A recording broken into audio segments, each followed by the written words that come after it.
At 6, we have new information about a fire here in Hartford last night. We have the details on that coming up. 9 fire hydrants have been destroyed in East Haven, and 0 people have taken responsibility. We'll tell you what people in town, though, can do to help catch the culprits. Big changes could soon be coming to thousands of small businesses right here in Connecticut in just a few days. I'm Stephen Reels, and I'll share how local creators are reacting to a looming TikTok ban. All local, all morning. This is Fox 61, Connecticut's news station. 6 o'clock on a Friday. Good morning, sunshine. Thank you for waking up with us here on Fox 61 and Fox 61 Plus. I'm Symphony Privet. And I'm Tim Lammerts. Good morning to you. Did you get any flurries where you were? I know up by the Mass border where I live as we go over to Matt Scott, I had the faintest little coating of snow. So faint I could only see it just on the windshield. So we always talk about this. Lammers is up there. I'm down there. Yeah, yep. That's in height too, by the way. Down on the shore, I had the dusting as well. Did you? Okay. Only on certain streets. It was crazy coming through my neighborhood. But yeah, some of you waking up just to a reminder that it's winter. That said, it won't last because we do have milder numbers taking over for the first time in a while. Now, rain arrives Saturday afternoon, but look at this. Could be our first measurable snow impacting Sunday night into early Monday. We'll talk about that coming up. Here's the satellite radar picture. We're looking okay. Not a lot going on now. We had Jesse, if you watch the first frames of this 6-hour loop, you'll see, I'll show it one more time. That's what we had. Just a little grazing, if you will. And then looming off to the west, you see what looks like a little more, but it's going to be too warm. Nothing's going to really affect us. 22 in Hartford, 26 in New Haven, another 22 in Groton. Your winds out of the north and west, fairly light. A little wind in there from time to time, so your real feel down to 6 in Torrington, 10 in Windsor Locks, 11 in Putnam and Groton. That's not terrible. Lower 30s, though. That's the best we've seen all week for the real feel later on this afternoon as temperatures push near 40. We'll talk about a very active weekend in the weather world. That's coming up in a few minutes. Let's see if the roads are active. The lady with the answers is Rachel Piscatelli. Good morning. Hey, good morning, Matt. All is quiet on the roads this morning here at 6:02, so it's a nice Friday morning commute so far. We don't have any delays or incidents to tell you about at this hour, so we'll take a look at your interstates this morning. Over in Waterbury, 84, both directions are running smoothly. In Hartford, we're starting to see our volume pick up just out by Jennings Road this morning as you're traveling into downtown. Also, Fairfield and New Haven look good this morning with light volume. Tim and Symphony. Hi, Rachel. Thank you. At 6:03 here, we're following breaking news in Hartford. A fire destroyed a building in the Frog Hollow neighborhood. Fox 61's Lindsay Kane is live now at the scene. Now, Lindsay, you just got some new details from the district's chief. What have you found out? Hi, good morning. Well, fire officials say that 20 people are displaced from this fire. That includes 18 adults and 2 children. Now, the scene has been pretty quiet for a while, but now we're seeing flames again from inside this building. Now, this building is the building that is occupied. The fire started in an abandoned building to the right of this building, but you can see in that window there that flames have started up again. Now, fire crews are getting out of the fire truck right now trying to address that, but everyone is out of that building. Now, that's the building where 20 people are displaced this morning. Now, this all happened around midnight last night. Fire officials got a call about a fire in an abandoned building. Now, that's the building to the right where the building once was, I should say. Now, you can see that building quite literally burned to the ground. You can see smoke coming from the pile of rubble over there with a few brick structures still standing. Now, there's still been several hot spots here this morning. We saw a flame about a half an hour ago from that pile of debris this morning as well. And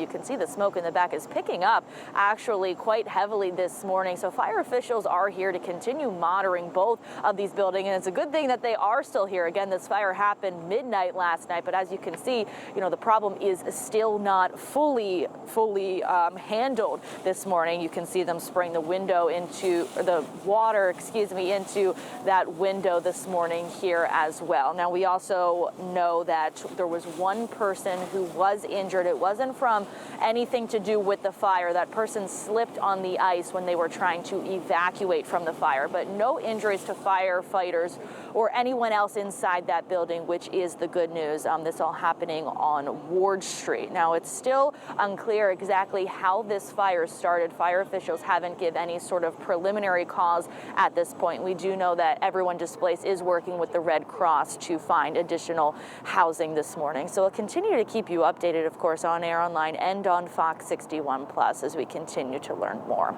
Live in Hartford this morning, Lindsay Kane, Fox 61.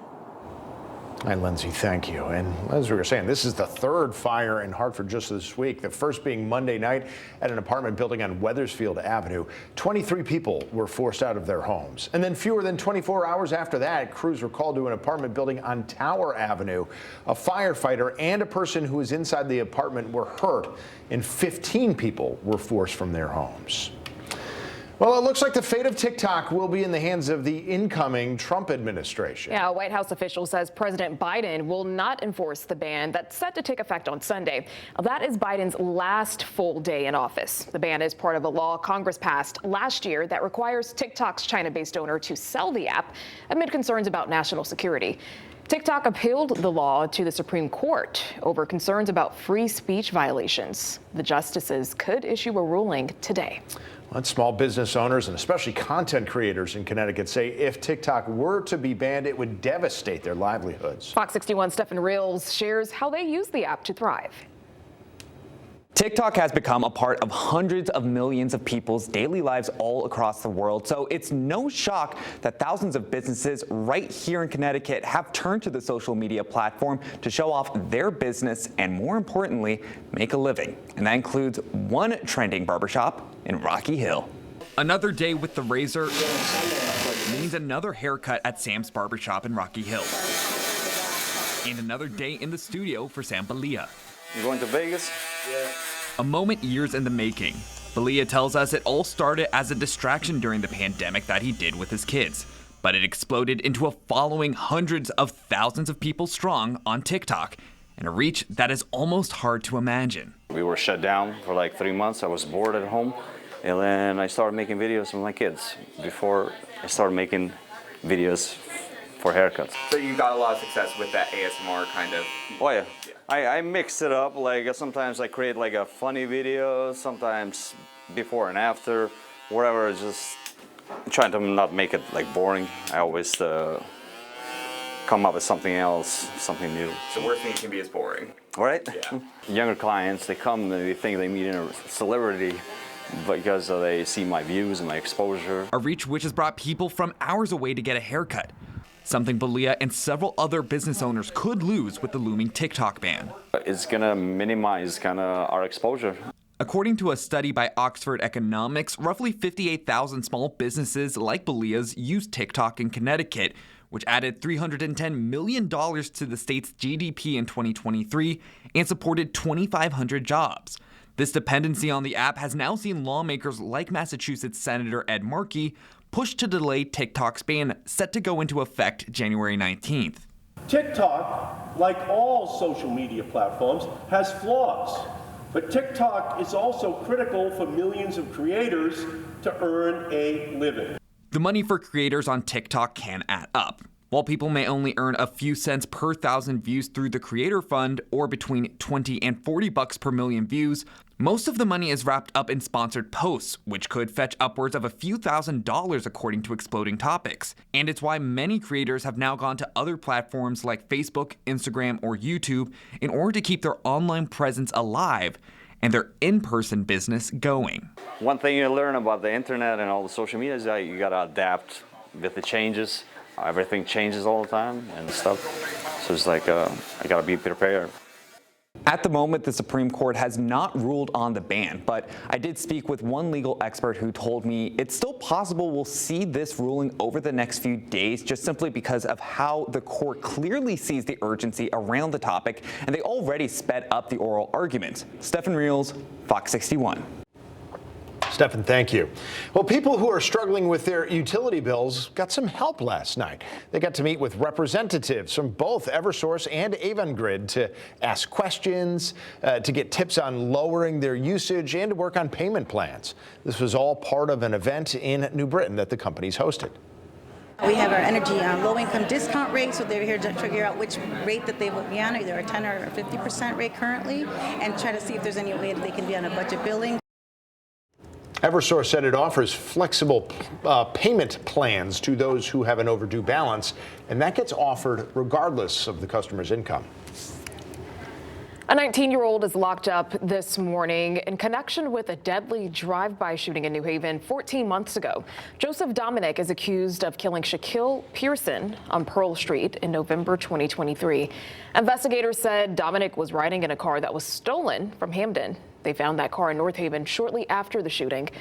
Dominic is charged with murder and 2 gun crimes. Right now, he's being held on a $2 million bond.